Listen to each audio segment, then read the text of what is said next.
Hi friends, I am Tilak. You're watching Tech May Be Unique, and today we're just going to see how to change the font color on your canvas sheets on your computer. And if you are new to this channel, make sure to click on subscribe button below. We just quickly move on to the video. So how to change the font color on your canvas sheets. So font on Canva, right?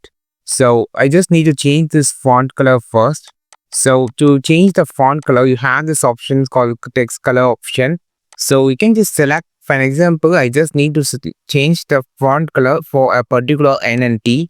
So you can just select it, you can just change it. Now you can see it shows as blue. And you can just change the multiple color. For an example, just going with it, and the canvas can be changed into a sky blue color.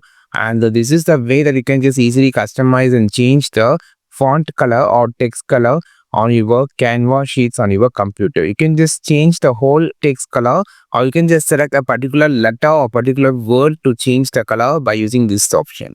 I think this video helped you a lot. Like this video, share this video, subscribe this channel. We will meet at this video with a super valuable content. This is Tilak and go from Tech May Be Unique. Have a wonderful day.